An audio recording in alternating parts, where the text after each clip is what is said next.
Very warm welcome to the viewers of the NISARG channel. NISARG, the name is coined in such a way that NISARG is basically, literally, if you want to mean as nature, but also it's an Indian word in that sense coining. So we thought it will be also a very good combination. So network on Indian scientists, academics, researchers in Germany. So that's the abbreviation of NISARG. At the onset, the team would like to express deepest gratitude to Sri Madan Lal Raigar, Honorable Consul General, Consulate General of India in Hamburg, who has been very key and instrumental in realizing this initiative, was very encouraging for this idea, and very forthcoming and supported in all ways. So we say big thanks to him. And also I would like to say thanks to Professor Mayank Golpelwar from Hochschule Bremen, Mr. Faizan from Kiel, and Dr. Rajnish Tiwari from TU Hamburg. These are all personalities very instrumental that we have this successful NISARG now in the 5th year. And for the 5th year, as a small jubileum, we thought to maintain the sustainability, we could bring a NISARG channel, video channel, through which we regularly interview and about the new Indian origin researchers, academicians, scientists in Germany, and also other international scientists, academics and researchers who are in Germany working closely with India related project, which is true to the essence of NISARG. And this video channel will be updated regularly, monthly or once in 2 months, as and when we have opportunity to interact with the researchers. But we want to keep this continuous, and once a video is uploaded, automatically the idea is to announce also through the Consul General of India channel, through Facebook and social media as well, so that everybody is aware of it. This is not only for the scientific community in say, but the idea is also the scientific community to get connected, network, but also for the larger public of the Indian diaspora and also the local public and others to understand what are the newest research going on between India and Germany, what are the Indian researchers and Indian diaspora working on specific topics, and also of general mutual and general interest to the Indo-German partnership as well. So with these few words, it's a very happy moment that we are having this NISARG channel, and this is going to be launched on the 5th of September during the annual event of the NISARG, because the whole idea is on or during the occasion of the Teachers' Day in India that we launched the initiative in 2016, and we would like to take it forward. For the inauguration episode that will be telecast on 5th September during the event of NISARG, we have a very special person, Dr. Rajnish Tiwari, who just has also successfully finished his habilitation. And so I think this is something very nice, because also for a reason, he is one of the founders, or the person brought the idea of NISARG. So the idea of NISARG at that 4 years before, as I said, we are stepping into the 5th year. So this gives me even great pride in having a dialogue with Dr. Tiwari, who is with the University of Technology in Hamburg, TUHH. So today what we are going to speak with him is on the ethics of digitalization, the so-called definition of digitalization, what is that fine difference between it, and also how innovation in digitalization is advantageous, and what is that bringing new openings and new avenues into the world, and contributing, let's say, also to the worldwide flow of communication, understanding, and also in the academics and many other fields help. But at the same time, also, what is it doing to the community per se? Is it dividing a wedge between the affluent communities, those who can afford, and also those who cannot afford? What is that digitalization doing to those communities as well? So these are the broad topics. So with these few words, I would like to welcome Dr. Rajnish Tiwari. Rajesh, very well welcome to the NISARG program. Thanks very much for your time. To start with, may I kindly request to say briefly your journey from India to Germany, and also early days in Germany, and what is your motivation or the inspiration that you have chosen the topic and that you are doing your research in this topic. Rajnish, please. Thank you, Balabhai. And first of all, let me thank you for initiating this great idea to bring people together to make our NISARG activity even more encompassing, utilizing, in fact, the opportunities of digital transformation that we have today via the medium of YouTube and so on and so forth. And as you would remember, when we started off and we got this idea of NISARG, we also thought NISARG is a beautiful word because, NISARG means nature. And we are doing something also which is which has a component of environmental friendliness, which brings scientific contribution in conjunction with the societal challenges that we have and being in sync with nature. So first of all, I'm really glad that we use digital possibilities to connect to each other, but also in a way which is very environmental friendly. And thanks for this brief introduction. As you said, I would like to introduce myself a bit. You asked about my journey. Yes, I was born and raised in Uttar Pradesh in India, so the Bundelkhand region between UP and MP. So Mahoba, it's a seat of the Chandela dynasty, and you might have heard of the beautiful temples of Khajuraho. So this is where I was born and raised. And yes, then I did my schooling from Allahabad, and I moved to Pune and Delhi, was doing some computer trainings, started to work. And then I got an opportunity to pursue my higher studies in Germany through some common friends.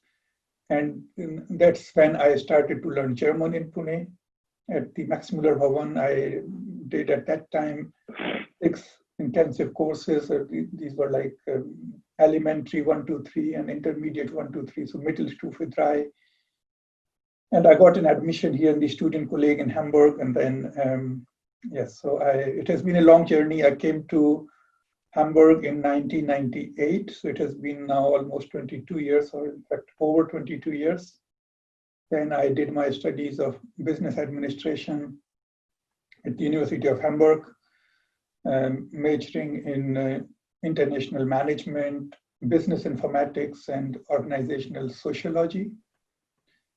And this is like where you can see the connection to digital transformation. So back home in India, I was doing computer programming and system analysis.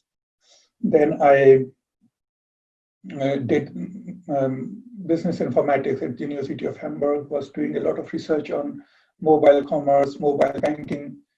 And after that, I developed an interest in the academic research and moved to the Hamburg University of Technology for doing my PhD. And after that, my post-graduation, my postdoctorate habilitation that I did and just completed a few weeks back here at the Hamburg University of Technology.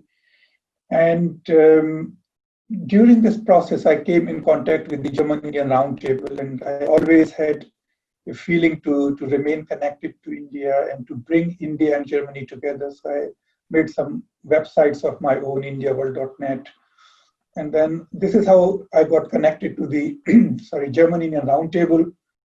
and with the purpose of promoting the bilateral ties, especially in the economic field. And then we initiated this India Week in Hamburg, which takes place every 2 years.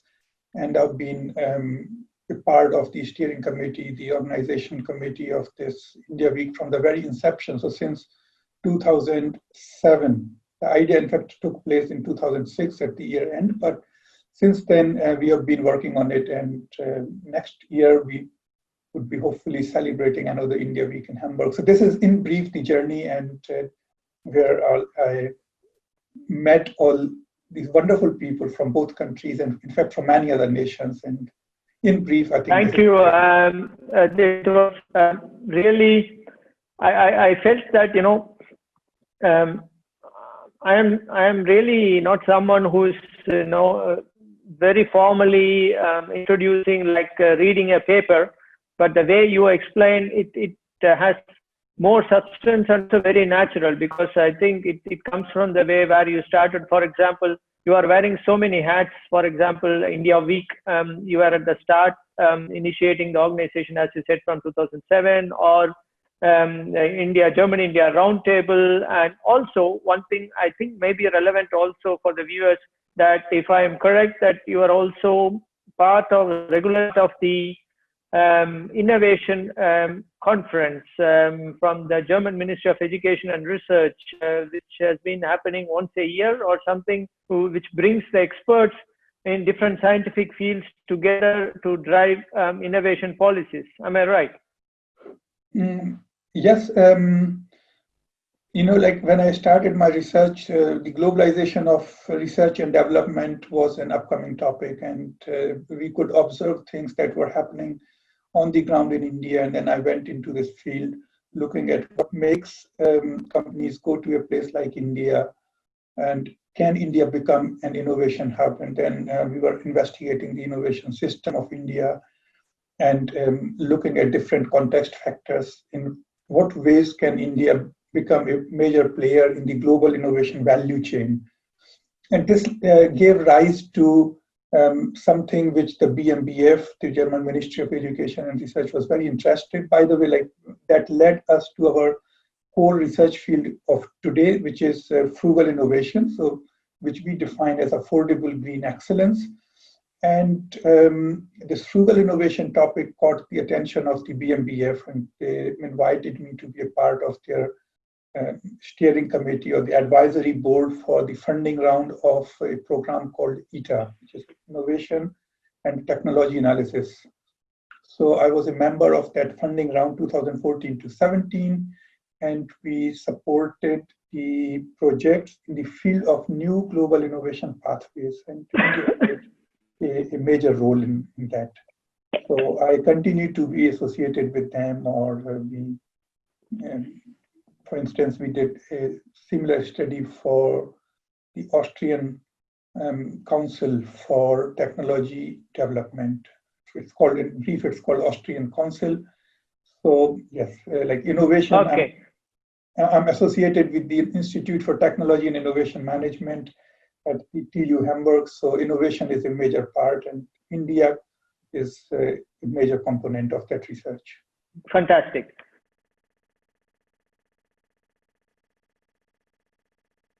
So I think the last part, what you described, probably leading us to the themes that we would like to discuss today.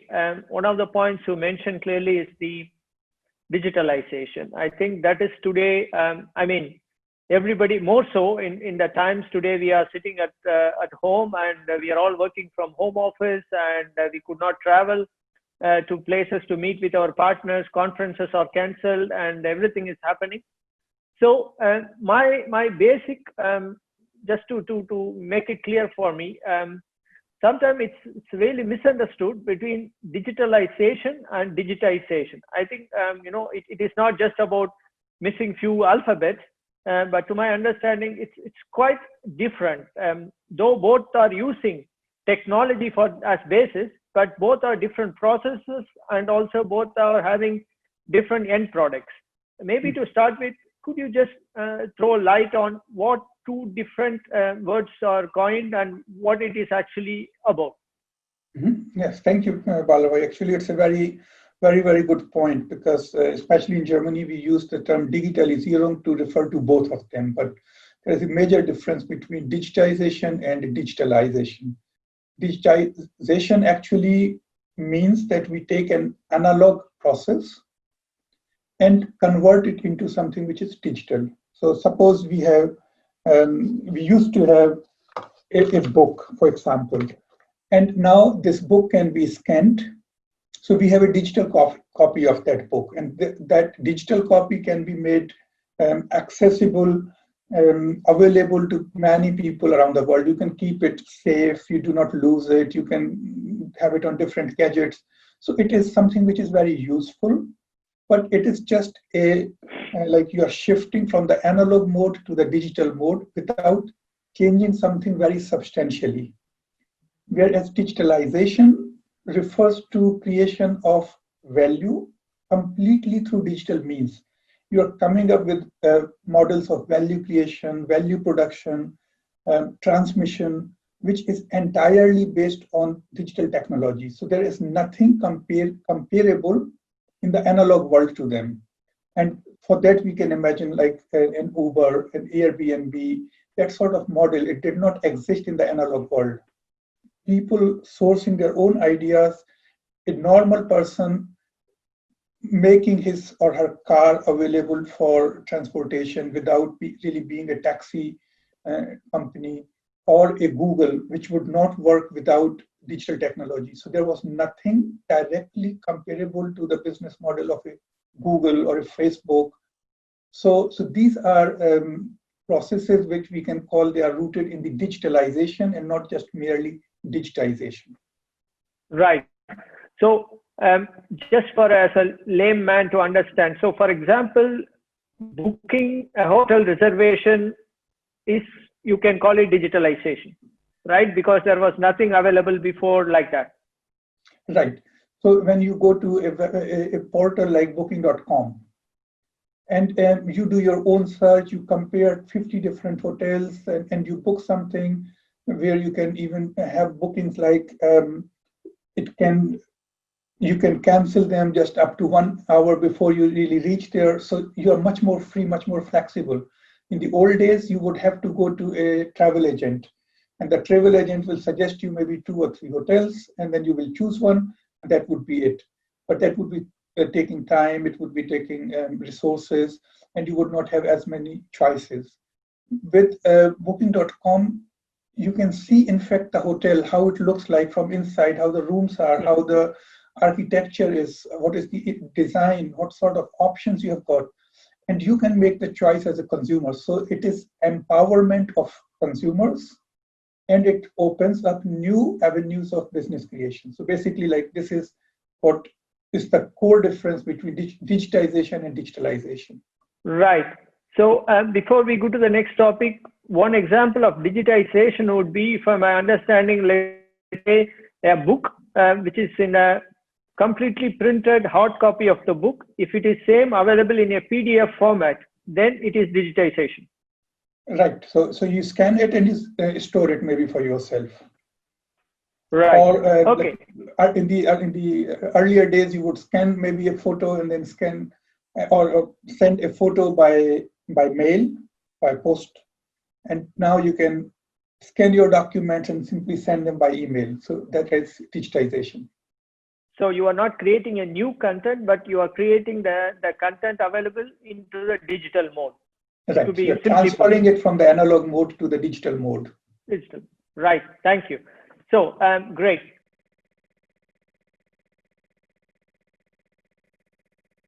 So we spoke about very crucially the differences, but sometimes I have a doubt. See, even in Germany, for example, some of my colleagues who are living in the, let's say, in Indian context, you can call rural areas, the same like here. There, let's say I'm in Hannover, I'm sitting here, but there are people, let's say in 30, 40 kilometers outside, they are complaining that the internet is not so good. So I cannot really work in home office. So somehow I have to go to office and do it because it is. So this rises to a question, this whole digitalization process and also the availability of that home space into a working space, but also many other reasons. From your perspective, one point you have very crucially said, empowering. That it's an empowerment of an individual, but also as a process. So how far the digitalization have come, let's say to the positive angle of it, to start with, how far it has come to empower the individuals otherwise, or empower their voices, let's put it this way, which otherwise would have never been possible to have heard outside their own four walls. Mm-hmm. Yes, thanks, Vallabhai. I think this is one of the core contribution of digitalization as we see it today. It has, despite all the problems that you also mentioned, like the question of bandwidth, broadband technologies, how reliable is the technology? These are issues that we will talk about later on. But despite that, what we have today around the world, so many people have got access to mobile technologies and mobile devices.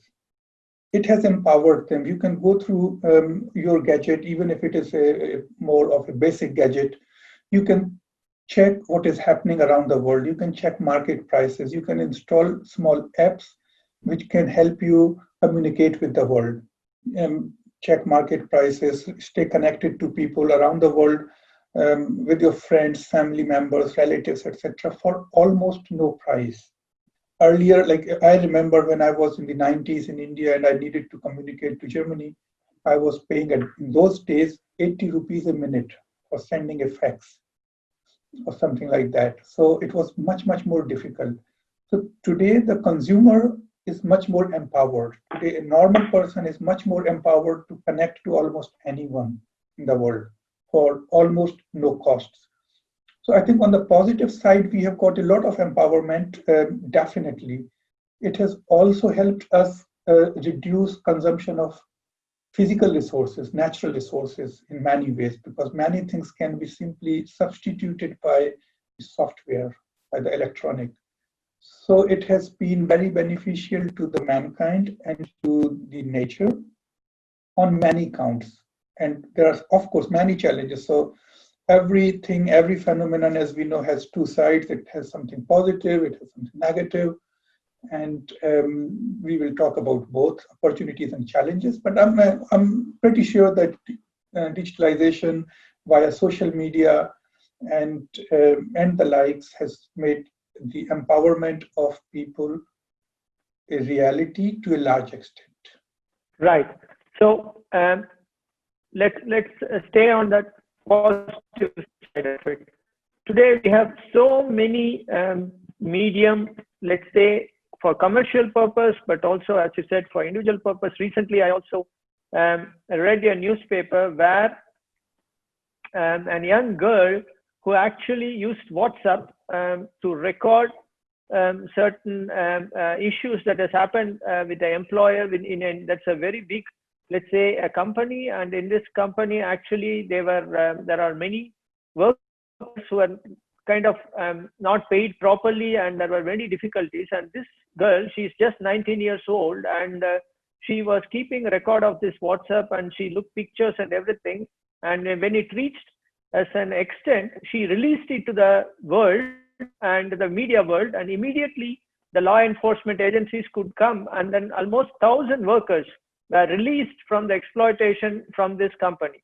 I just read it, and this could have been never without this case. I mean, in one go, 1,000 workers are released from this point. So, I mean, how I think it has become, let's say, part of our life. I could not think anymore that we don't have these tools that has become like part of us. Like internet has become like birthright, if you can put it. And probably I'm exaggerating a bit, but I think it has come that way, isn't it?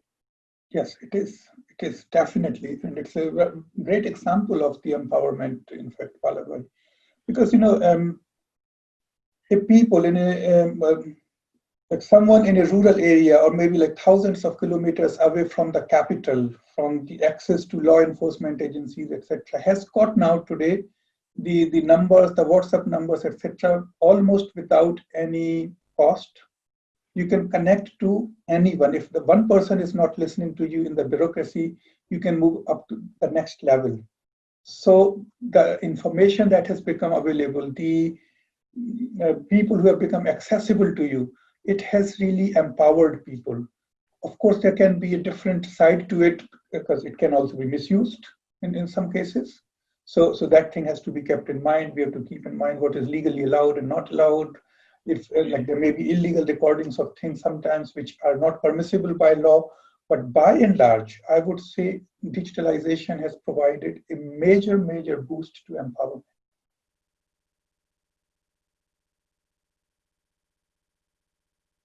Let's look at the other side of the coin, as you rightly said earlier.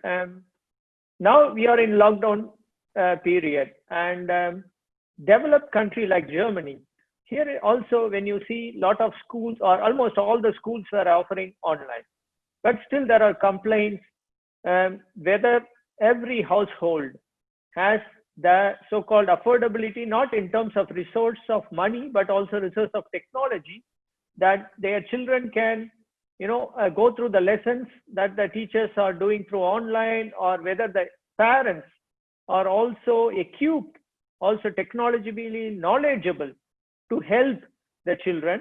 But when you look at on the other side in India, for example, I was speaking to a vice chancellor of a big university, government university in India, and he was telling, Bala, of course, we can always do online classes and everything, but in my university, around 70 to 80% are students from the rural background, and only 20% who can say they can afford a laptop, or at least they can stay in a city where the internet is possible. So it's impossible for me just to switch everything to online. So are we also having to see the other side of this digitalization, where it is very easily said, yeah, let's go digital? Yes, absolutely. There are many issues involved, and in a minute or so, I will share maybe one or two slides with you on this. But first of all, I would say the question of access. How many people have really got access to it? So sometimes if you are living in a rural area, even though you might have had enough resources, you would not have access to those technologies because they're simply not available in your place. Suppose if the network is weak, then it does not help you even if you have resources or not. Second, many poor families do not have those devices. And even if they have one, maybe let's say in a family of 2 children or 3 children, they have one laptop, but maybe it's the father who needs to use the laptop for his work. Or maybe one child can use it, but what about the second child or the third child? So how many devices do we need per family? Can we really provide it? And that too in a good quality. So this is a major question, I think. This is a very valid question. And this is a major issue which needs to be covered up. And in fact, just a few days back, 2 days back, I was talking with someone who is into this entire business of online education. And they are based in the United States. And they said in the United States, between 30 and 45% of students in the school-going age in different parts do not have access to internet and those devices. So it's a major problem around the world. And I think this we need to really look into how to make it more accessible for people and what sort of solutions would be required. And in fact, that connects well to why we say frugal innovation as an enabler of affordable excellence is a basic necessity for the digital transformation of our society. Absolutely. I think that is the connect that we need to make. As you said, also from the beginning, that your, let's say, inspiration or motivation to get to digital, but at the same time later to look at digital at affordable prices also interested you into looking frugal.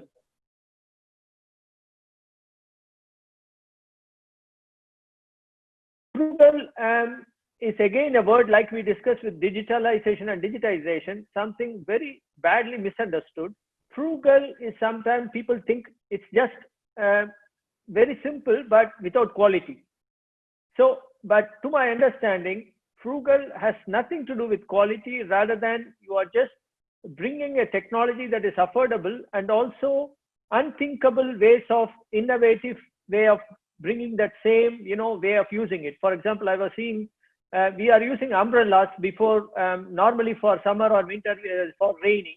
But then I was seeing once when I was going to India, I saw in a two-wheeler, somebody has made an umbrella fixing over, or even the helmet into an umbrella, so that it does the dual job. I think fantastic, so innovative it was. It has nothing to do with the quality in that sense, rather than it was both together. So you throw some light on this frugal, and why it has come to that understanding that people think it is not of quality. Where is that real challenge? I would show maybe a slide to illustrate my point at this juncture. If you look at the dictionary meaning, then frugal means living without waste, which is not costly, but it is being prudent with resources. So it's not about wasting resources. It's not about being extravagant, but it is about having something which is very useful. And in fact, if you look at it, it has its root in the Latin frugalis, which means useful, and it comes from fruit. It's something like a fruit, so which is very useful, which is very helpful. And what happened in the past is that in the post-World War era, what happened? There was a need felt in the Western world to say we need to keep growing, because many people connected the Great Depression in the United States in the 1930s with being frugal, because they said people were not consuming enough, so the economy was going down. So we need to make people consume more and more. So there was very deliberately something created against being frugal. While if you go in the past, look at the great philosophers like Adam Smith, like Ricardo, Marshall, they all were in favor of frugality. If you look into any spiritual thought, into any philosophy in India, in Jainism, in Hinduism, in fact, in all religions, so like across the world, frugality has been a great value, that you do not waste resources, be very careful in the use of resources. So, but it was given a twist in the past 40, 50 years that you should be consuming more and more. And people forgot that just consuming more and more cannot go on, because our planet, our Earth, does not have enough resources. It cannot go on. And it is something beautiful to be careful with resources. It's not about being stingy. You do not have to be stingy. And in the understanding of people like Adam Smith, frugality was the golden middle. It was not being stingy or miserly, and it was not being wasteful. And we forgot somewhere in between, and we started thinking frugal is just being cheap. And in fact, if you think about it, Western world, the term simple has become something negative. If you say someone is very simple, it's normally supposed to mean the person is not intelligent enough. But if you look at India, if you look at Japan, in the Asian cultures, simple was beautiful. Simple was something very nice. So frugal was given a notion as if frugal is not something great.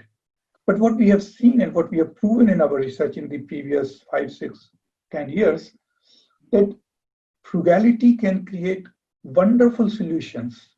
You do not have to always think in terms of high tech or low tech. You have to think of being appropriate, solving a problem with appropriate means. And this is where frugal innovation helps. And that's why we also call it affordable excellence. We want to create excellent solutions, but in an affordable manner.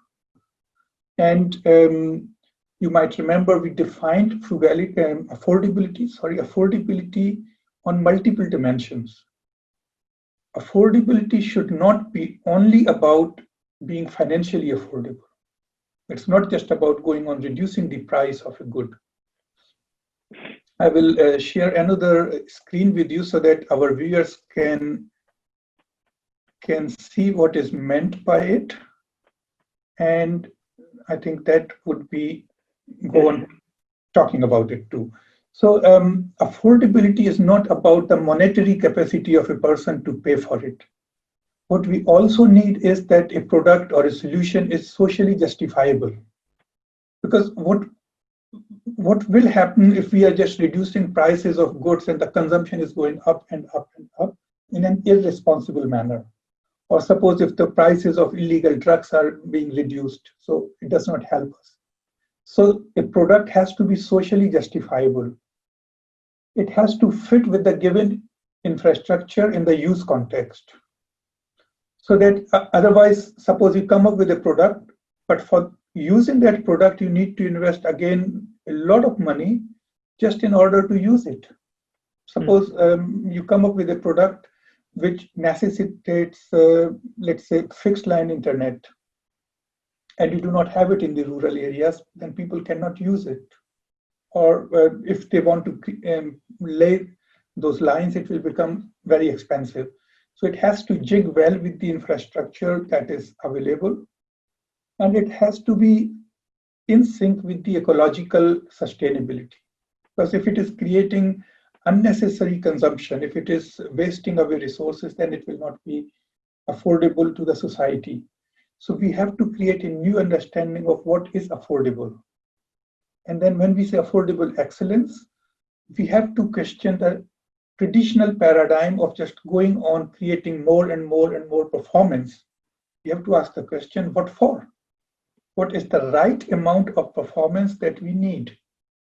So it is not about creating more and more technological complexity or to achieve the maximum possible technological performance. We have to rather find the right amount of performance that is required by a particular product. So excellence is about creating highly effective solutions in a resource efficient manner. And this is where frugal innovation comes into play. Because if we say frugal innovation is about creating jugaad type of solutions, then it will not work in the long run. But what we can do is we can say, we want to create wonderful solutions which help people, which help the environment, and which help the society. So keeping all the stakeholders in mind. Right. Fantastic. Thanks a lot for that really very simple way of explaining quite a complex thing. I think that's also argues very well with our dialogue. So I have few, when we are speaking, I was observing one thing is, I mean, when we were discussing sometime, it just stuck in my mind that you were telling that it's not about access for more rather than access for all, which you actually were telling recently that it's nothing about more rather than we have to go to the extent it should be accessible for all. That's also something. And also, what about the issues of patent? Because sometimes I think it's also an issue when we think about the frugal or even jugaad or whatever it is, different things when we are telling about how this patent issue is so important, because there could be in a village somebody is using a technology, probably it is indigenous technology, how it is protected. It's a question, is there anything, a system that is over there? And I think after this, I would like to come to two parts. One is the ethical question of whole surrounding this, and the so-called generic drugs, which is also somehow coming into that. I will come back to the health system and how this whole digitalization is bringing that part with ethical questions. But the first two things I would like you to shed some light on this so-called your mantra of access for all, or redefine the way of Frugal is looking at it, and the issue of copyrights and IPR and patents, how it is all going along with the indigenous technology or indigenous innovations and the inventions that has been going for a long time. Mm-hmm. Yeah, see, yes, it's a very interesting question. I wish there would be an easy answer for that. But what we can see is we can observe two things. One is that the patent system is facing a lot of challenges, because what's happening is actually many small and medium-sized companies do not prefer to file for patents, because they think it is not enforceable, it is maybe too expensive, and many times the idea gets copied even faster than without a patent. Because once you file for a patent, all your invention is available online, and then anyone around the world can copy it. So the patent system is itself under a lot of challenge.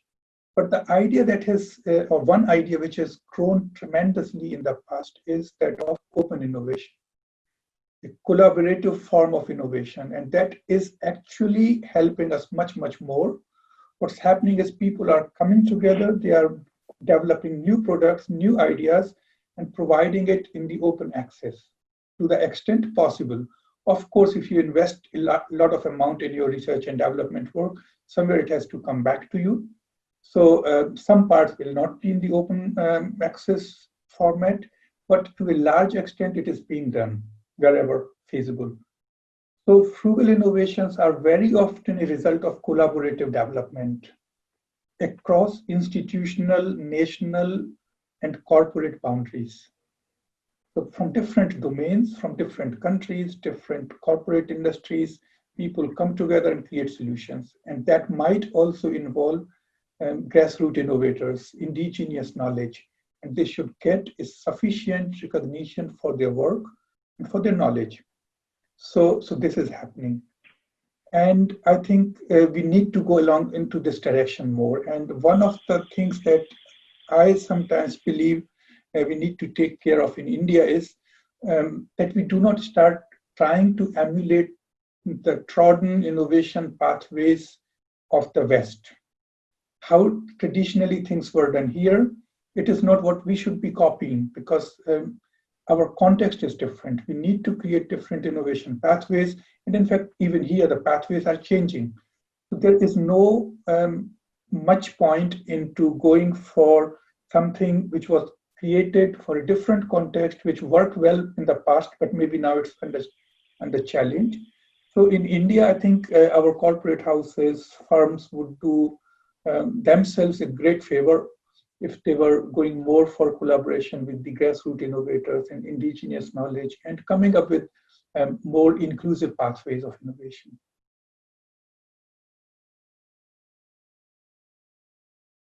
We will try to focus on two issues. One, I think I'll pick up from the very last point you said.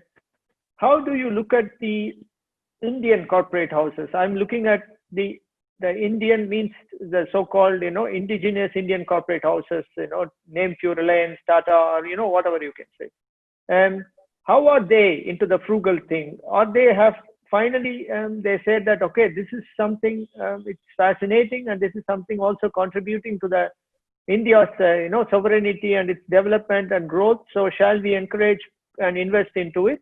Or still they are looking at technology from outside and then they're taking into it a joint venture form or whatever it is. So would you like to say something? Is there any study or data or something, your observations? Because you are traveling quite often to India and going to different institutions and discussing and also meeting experts. How do you see that sentiment in Indian context?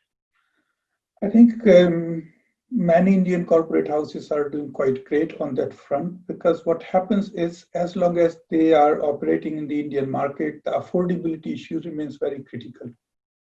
So since affordability is very critical for succeeding in the Indian market, they remain focused on creating solutions which we can call affordable. At the same time, the global challenge, the globalization, and the awareness amongst consumers, the increasing regulatory standards, they have made it impossible to come up with solutions that are not good enough. So there is a lot of pressure, a lot of incentive to create affordable solutions, affordable, excellent solutions. And for that, they are doing actually a hybrid strategy. Many of the corporate houses, they go on acquiring knowledge from around the world, either through joint ventures or through their own wholly owned subsidiaries in the Western world or somewhere else, but also through their own research and development efforts. So this is, I think, many of them, especially the names that you mentioned, I think most of them are on a very, very good track. Sometimes I meet people who are a bit skeptical about the traditional knowledge, about those affordable solutions. They want to enter this high price, high quality segment, and this is the dream which they are following. And I would say high quality is not problem. Yes, we should all strive for high quality.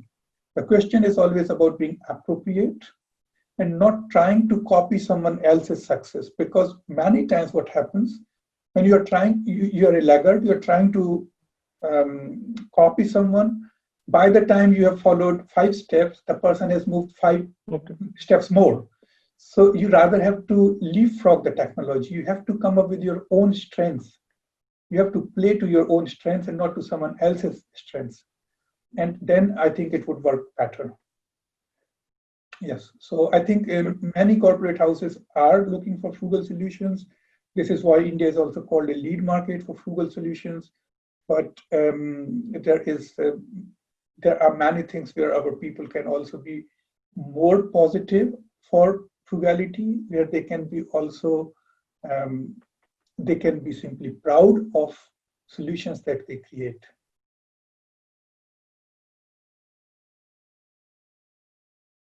So the final segment, which I know you also have done some crucial research on it, and which I would like you to share some thoughts. Maybe later we can, at some point, we can take a separate episode on that. One is the health. Because I think the digitalization actually and the technology has really reduced the cost of treatments of many life endangering diseases, but also the way the medical system works worldwide, and also the access to such critical surgeries or operations or counseling with the doctors and different instruments, and that is medical instruments that's made affordable, where really people who are remotely no way that they can reach the so-called modern cities where they're available, but these days it is all possible in a long distance, but also very, very affordable and very let's say also financially not well-off families to be possible. So is there an ethical angle into the whole issues? Is there a conflict between the so-called knowledge generation and also at the same time also the possibility or the affordability that everybody can get it also? How this conflict you are seeing that? I think first of all I will do it this answer in 2 parts. I'll show a slide afterward. But basically I would say digital health is a great enabler of betterment of standards of living, of health. In India, I know many cases, in fact, even from some personal experiences that I have made in India, digitalization has helped a lot with telemedicine. So in a small remote area where you do not have access to a qualified doctor, but at least you've got some technicians and you've got a CT scan, or you can do some high-level technological thing without actually having the doctor. So you've got some technician who knows how to operate the device. Then this data is transmitted to a next big center where someone can analyze it and give an urgent feedback. That can be saving lives. So tremendously, it is helping a lot. The ethical issue is, I think, here rather on the positive side, because we can see that it is helping save lives. The problem rather is the non-availability of information. Many people are not aware of it or do not have access to it. So we have to ensure that people know such services do exist. We have to ensure that the technology works, because many times you reach there and they say, today the internet is down, it's not working.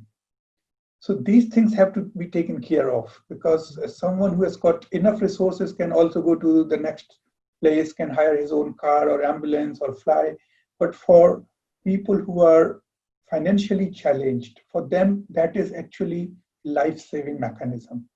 So I think the problem is rather on the side of ensuring that the access is available, the information is available. And I will share a slide which sums up these points on the ethical issues. This is what I wanted to show a little. And sure, please. When I was doing my research on digital transformation, I was working a bit on digital ethics, and I developed a model for this, which I call the R4 model. There are four different aspects that we need to take care of. It is about responsibility, respectfulness, responsiveness, and reliability. And then I'll introduce them a bit in the next minute or so. It involves all stakeholders, first of all. It has users, consumers, it has corporate houses, and it has government agencies, institutions. We need to be responsible in our use of resources. Suppose each one of us goes on purchasing a new mobile phone every 6 months or 1 year. Can we keep it sustainable? That is almost impossible. So every consumer, every user, every corporate house has to think of using natural resources with care. And use of possibilities. When we are talking about ethics, we need to see, for instance, we have got access to social media. But what are we doing with it? Are we using it constructively? Are we using it positively? Or are we spreading hatred over it? So the ethical part is now to ensure that the use of resources is done in a judicious manner. The use of possibilities that come up with this are used in a way which is justifiable. So this is one aspect. Then the part that you are talking about, I think, fits well to responsiveness. What are the user needs? How can I best meet the user needs? What are the societal challenges, global sustainable development goals? Or in a given society, in a given community, what sort of challenges exist, and how can I use the possibilities of digital solutions to solve it?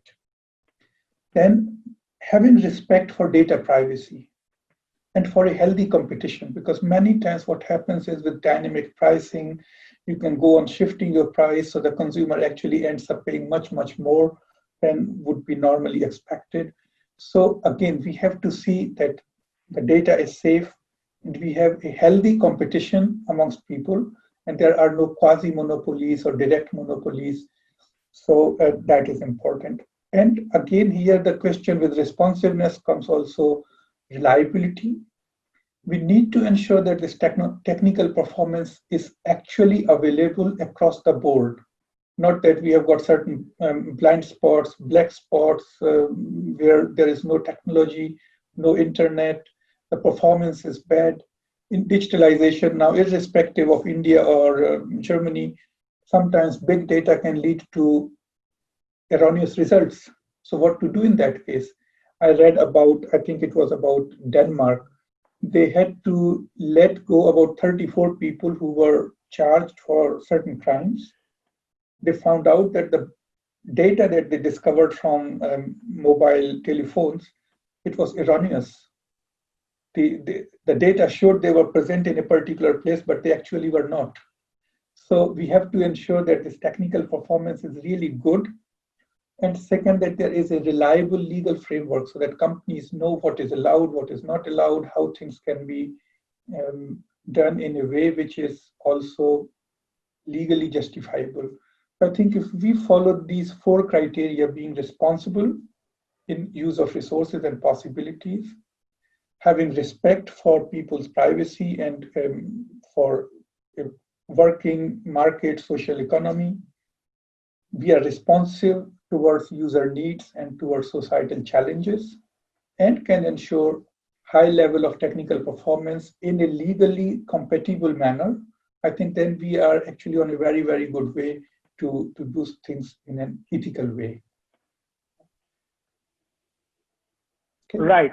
So yeah, thanks very much for that slide. I think that summarizes the whole discussion, and I think we have covered more or less what we are set to do in this dialogue.